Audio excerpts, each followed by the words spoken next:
Quand vous êtes enceinte, quand vous allez accoucher, vous allez choisir soigneusement les personnes qui vous accompagnent. Bon, la sage-femme, l'ostéopathe, peut-être l'acupuncteur. Vous allez chercher peut-être déjà une nourrice pour votre bébé quand vous reprendrez le travail, ou au moins savoir comment vous allez faire après. Et puis vous cherchez la maternité qui vous convient, vous visitez, vous voyez, vous y allez en consultation. On va vous proposer tout un tas d'examens, et puis vous allez voir aussi l'anesthésiste qui va vous expliquer ce que c'est qu'une péridurale si vous en avez besoin, ou une rachianesthésie si vous en avez besoin.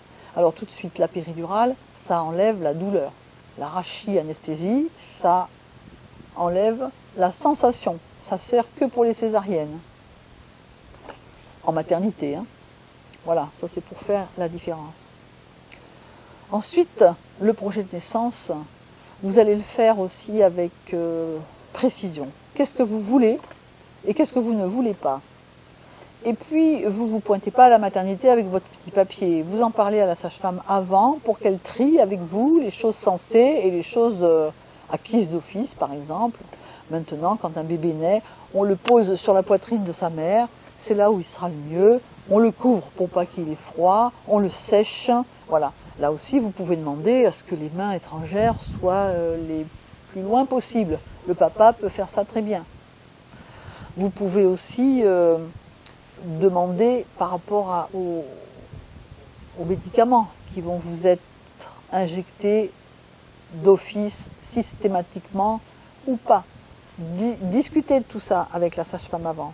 Il y a des choses incontournables. Quand vous arrivez à la maternité, on écoute les bruits du cœur, on regarde le rythme des contractions sur le monitoring et on vous met une voie veineuse. Parce qu'il ne faut pas oublier que maintenant, dans les maternités, il y a beaucoup de travail et pas toujours suffisamment de sages-femmes pour être auprès de vous tout le temps. Donc si jamais il y a un souci, il faut que tout soit en place. Donc la voie veineuse. Maintenant, qu'est-ce qu'on fait passer par la voie veineuse? Ça, à vous de voir.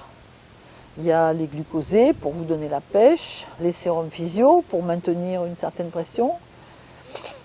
Et puis, par exemple, quand on vous met une péridurale, ça va faire chuter votre tension. Donc, on vous envoie du liquide pour la faire remonter. C'est obligatoire. Vous voyez, des petites choses comme ça. Faites-vous expliquer tout ça. Vous comprendrez pourquoi on vous pose une voie veineuse et vous l'accepterez d'autant plus volontiers. Une fois que vous avez mis en place tout ce que vous avez envie, rêvé, les positions, les présences autour de vous, le silence, l'absence de lumière, enfin vous voyez tout ça, réfléchissez, imaginez-vous.